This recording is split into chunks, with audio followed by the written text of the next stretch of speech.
Yeah, I mean, I pretty much watched everything. I really don't remember specific instances, probably as much as I should. But if it wasn't important to me, usually I didn't recall it nearly as well. Mm-hmm. So to say, I do remember that. I remember that finish and thinking, wow, they just turned Bret heel, which I don't think was their intent. And, those things happen. But also during that time, once we started the focus on Stone Cold and Tyson, and we were on that roll, we were so focused on what we were doing, and there was a period there where I can't recall much of anything that WCW was doing, right? Because our product was all consuming for us at that time, and there was a single focus. We were getting to WrestleMania.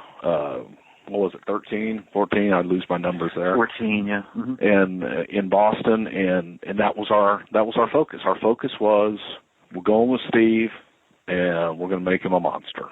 But the first night that WWF took a ratings win back was the night in Philadelphia, actually, when Vince and Austin was going to be the match, and Dude Love. And Dude Love came out, and right. So, I mean, I was there live, so great memory. But how'd you feel about that show? And I mean, there was so little like nuances, like Pat and Gerald Briscoe, trying to teach Vince like if he does this to you, Mr. McMahon, this is what you do. Yeah.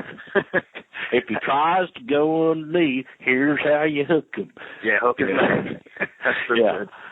So it was. It was so well done, and just the thought of Vince getting in the ring was, to many people, completely absurd.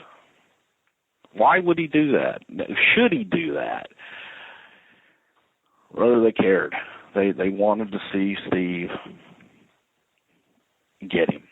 Yeah. And the fact that he didn't, and the way it was done, and it was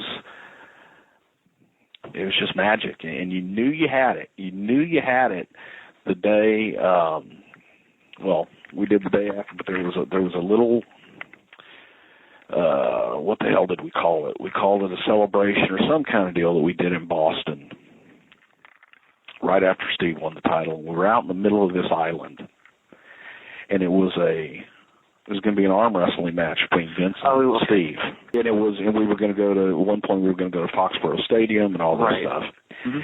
And Vince wasn't even really a character at that point, like he became.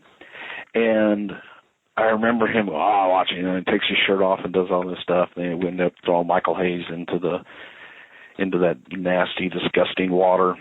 And but the electricity that existed, and I was on that island when Steve and I rode out on the boat, and just the electricity of the crowd that had come out to see this little promotional event, and the magic that was between Vince and Steve was like, oh my God, we got something here. And Vince fought it for a long time, didn't want to do it. Yep, and he was good at it. So that kind of helped too.